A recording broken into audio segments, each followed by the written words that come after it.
En un país donde la ley debería proteger a los más vulnerables, a veces ocurre exactamente lo contrario. Entonces, ¿qué pasa cuando la justicia falla? ¿Cuando el hogar deja de ser un derecho y se convierte en un negocio?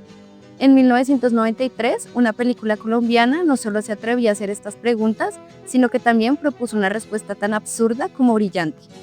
Una historia donde la dignidad no se mendiga, se construye. Hablamos de la estrategia del caracol. En 1993, el cine colombiano encontró una de sus obras más representativas con esta película dirigida por Sergio Cabrera y escrita junto a Humberto Dorado y Ramón Jiménez. Lo que en principio pareció una historia local sobre un desalojo en el centro de Bogotá, pero terminó convirtiéndose en una de las metáforas más potentes sobre la desigualdad, la justicia y la resistencia en América Latina. La película cuenta la historia del desalojo de la Casa Uribe, una casa antigua ubicada en el centro de Bogotá y considerada incluso monumento nacional. Durante más de 20 años, este lugar fue habitado por varios inquilinos que no solo vivían allí, sino que habían construido una comunidad. Cuando comenzó el proceso de desalojo, intentaron defenderse legalmente, argumentando que por el tiempo que llevaban en la casa, tenían derecho a quedarse, pero sus intentos no funcionaron. El juez decidió que debían entregar el inmueble. Las pruebas que presentaron no fueron suficientes para demostrar que realmente podían ser considerados dueños del lugar. En medio de este conflicto emergen dos figuras centrales que encarnan visiones opuestas frente al sistema jurídico. Por un lado, Don Jacinto, interpretado por Fausto Cabrera, un anarquista español y republicano que desconfía radicalmente de la ley y está dispuesto a desafiarlo. Por otro, el Dr. Romero, interpretado por Frank Ramírez, un egresado de Derecho que, aunque no se ha graduado, mantiene su fe en las instituciones y afirma pensar como abogado. Aunque parten de posiciones ideológicas contrarias, ambos terminan encontrando un punto de convergencia: la necesidad de resistir frente a lo que la propia película denomina como la injusticia de la justicia. Y es precisamente en esa tensión entre creer en la ley y subvertirla donde se construye el núcleo ético y político de la historia.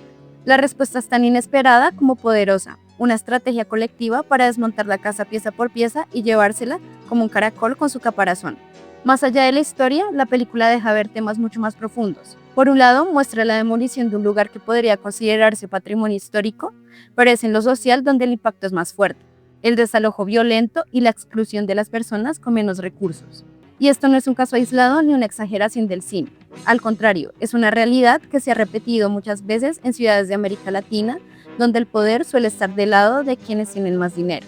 En este contexto, no es raro que con ayuda de la ley se terminen apropiando de espacios donde viven comunidades enteras, muchas veces usando prácticas dudosas que la misma película resume de forma muy directa con una frase: el abogado Mosquera se presentó con testigos falsos y pruebas chimbas.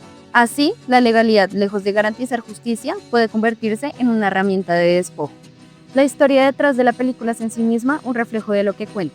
La historia original nace de una noticia de 1976 sobre un desalojo, pero su realización tardó años en concretarse. El proyecto enfrentó múltiples obstáculos: la falta de financiación, escaso apoyo institucional y el cierre de entidades como Focine, que debilitaban la postproducción cinematográfica en el país. Fueron necesarios casi 5 años para completar la película. En ese proceso, el equipo trabajó desde la convicción y la solidaridad, elementos que curiosamente también sostienen la narrativa del film.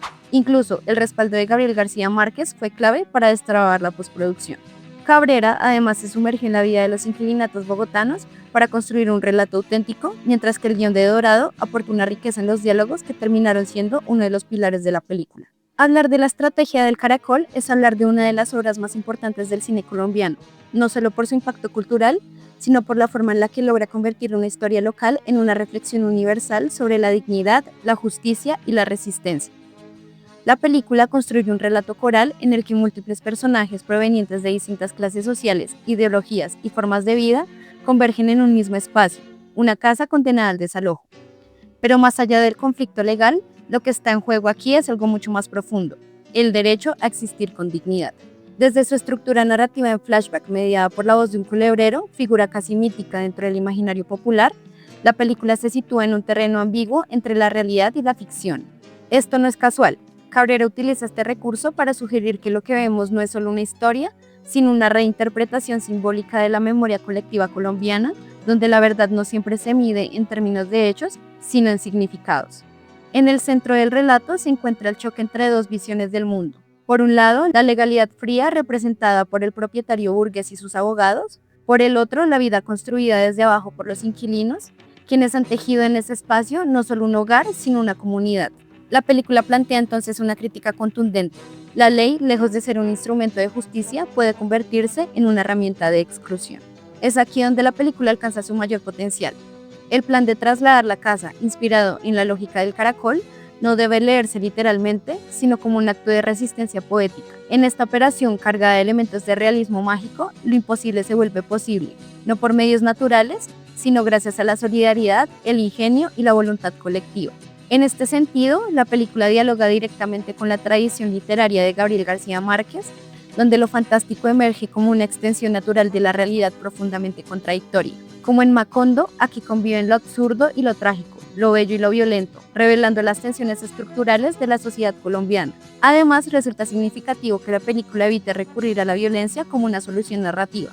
En un país marcado históricamente por el conflicto armado, Cabrera propone otra forma de revolución, una basada en la organización, la creatividad y la cooperación. No hay armas, pero sí estrategia. No hay confrontación directa, pero sí una subversión inteligente del poder. En esta última instancia, La estrategia del caracol no solo es una película sobre un desalojo, es una metáfora sobre cómo las comunidades marginadas pueden reinventar las reglas del juego cuando el sistema les falla. Es una invitación a pensar la acción colectiva como una forma de dignificar la vida. Y sobre todo, es un recordatorio de que incluso en medio de la precariedad, la imaginación puede ser una herramienta profundamente política. Así, la estrategia del caracol trasciende su propia historia para convertirse en un reflejo de la realidad. Una narración que no solo habla de un desalojo, sino de las tensiones permanentes entre el derecho, la propiedad, la ciudad y la dignidad. Su cierre es quizás uno de los más potentes del cine colombiano. Cuando todo parece perdido en términos legales, la comunidad responde con un acto simbólico que resignifica la derrota. La casa ya no está, pero tampoco pertenece a quien la reclamaba. Solo queda la fachada, un cascarón vacío que evidencia el fracaso de una justicia que nunca entendió lo que estaba en juego. Es entonces cuando el Dr. Holguín pronuncia la frase que sintetiza toda la película. Ahí tienen su hijueputa casa pintada. Más que una provocación, es una declaración política. No ganaron en los términos del sistema, pero sin algo más importante, en dignidad. Y hasta aquí el análisis de la estrategia del caracol. Recuerda que todo lo hablado en este video parte de una interpretación y análisis subjetivo, así que me gustaría mucho saber su opinión sobre esta película. Recuerda darle like, suscribirte y activar la campanita para más videos. Nos vemos en la próxima.